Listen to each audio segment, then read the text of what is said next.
السلام علیکم ورحمۃ اللہ وبرکاتہ۔ محترم بھائی نے لکھا ہے کہ اکثر علماء بیان کرتے ہیں کہ زلیخا نے نبی یوسف کے ساتھ برائی کا قصد کر لیا تھا اور نبی یوسف نے بھی قصد کر لیا تھا، لیکن اللہ تعالی کی دلیل و برہان اور نشانیوں کی وجہ سے یہ عمل سر انجام نہیں دے سکے۔ کیا نبی یوسف علیہ السلام نے قصد کیا تھا یا نہیں؟ کہتے ہیں جی رہنمائی کر دیں۔ جی محترم بھائی، جو علماء یہ بات بیان کرتے ہیں کہ زلیخا نے برائی کا ارادہ کیا اور اس کے ساتھ یوسف علیہ السلام نے بھی برائی کا ارادہ کر لیا تھا، ان کو اللہ رب العالمین سے توبہ کرنی چاہیے، اللہ رب العالمین سے معافی مانگنی چاہیے کہ جو یہ بات بیان کرتے ہیں کہ نبی یوسف نے بھی برائی کا ارادہ کیا۔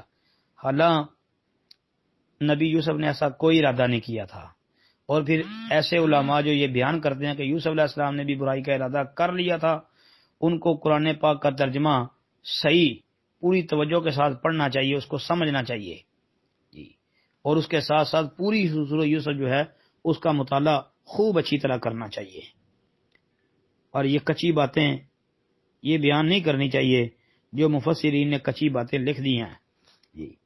میں صرف 2-3 آیتوں کی طرف اشارہ کر دیتا ہوں، ان کو جو ہے آپ پورے غور سے پڑھیں، انشاءاللہ آپ کے سامنے یہ بات واضح ہو جائے گی کہ یوسف علیہ السلام نے ایسا کوئی ارادہ نہیں کیا تھا جی۔ نمبر 1 سورہ یوسف کی آیت نمبر 24، اعوذ باللہ من الشیطان الرجیم، وَلَقَدْ ہَمَّتْ بِهِ وَهَمَّ بِهَا لَوْلَا أَن رَأَىٰ بُرْهَانَ رَبِّهِ۔ یہ آیت کریمہ کا تھوڑا حصہ میں نے پڑھا ہے جو اس مسئلے کو واضح کر دیتا ہے، اور بلا شبہ یقیناً وہ اس کے ساتھ ارادہ کر چکی تھی، اور وہ بھی اس عورت کے ساتھ ارادہ کر لیتا اگر یہ نہ ہوتا کہ اس نے اپنے رب کی دلیل دیکھ لی۔ اب اتنے ہی ترجمے کو سمجھ لیں، کیا کہا جا رہا ہے کہ وہ بھی اس عورت کے ساتھ ارادہ کر لیتا، کیا مطلب کہ کر لیتا، کیا نہیں تھا جی، ارادہ کر لیتا، ارادہ کیا نہیں تھا جی۔ ایک اس کو سمجھیں جو آیت کا کچھ حصہ پڑا ہے کہ یوسف علیہ السلام نے کوئی ارادہ نہیں کیا تھا، یہ آیت ہمیں بول بول کر بتا رہی ہے۔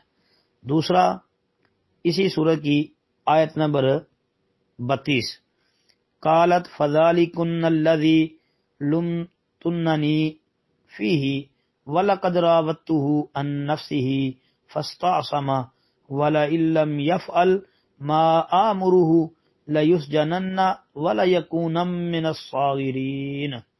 اس عورت نے کہا تو وہ یہی ہے جس کے بارے میں تم نے مجھے ملامت کی تھی، اور بلا شبہ یقیناً میں نے اسے اس کے نفس سے پھسلایا مگر یہ صاف بچ گیا۔ یہ الفاظ پہ غور کر لیں، اور واقعی اگر اس نے وہ نہ کیا جو میں اسے حکم دیتی ہوں تو اسے ضرور ہی قید کیا جائے گا، اور یہ ضرور ہی ذلیل ہونے والوں سے ہوگا۔ اس کو بھی سامنے رکھ لیں جی۔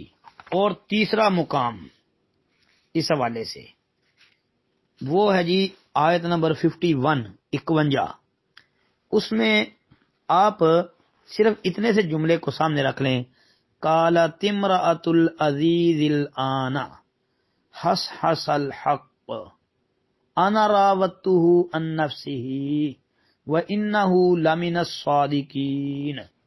یہ عزیز کی بیوی نے کہا اب حق خوب ظاہر ہو گیا، میں نے ہی اسے اس کے نفس سے پھسلایا تھا، اور بلا شبہ وہ یقیناً سچوں سے ہے جی۔ اور اس کے علاوہ باقی پوری صورت کو بھی خوب اچھی طرح پڑھیں تو مسئلہ یہی سامنے آئے گا کہ یوسف علیہ السلام نے ایسا کوئی بھی ارادہ نہیں بنایا تھا، کوئی ارادہ نہیں کیا تھا۔ یہ کم علم واعظین، خطباء، اور پھر جو ہے ترجمے سے جو صحیح واقفیت ہے وہ نہ ہونے کی وجہ سے اس طرح کا ترجمہ کر دیتے ہیں اور کچی تفسیروں کی طرف رجوع کرتے ہیں، تو ایسی بات بیان کرنے والوں کو اللہ سے معافی مانگنی چاہیے، ایسی بات بیان نہیں کرنی چاہیے جی۔ امید ہے کہ انشاءاللہ آپ کو بات سمجھ آ جائے گی۔ السلام علیکم ورحمۃ اللہ۔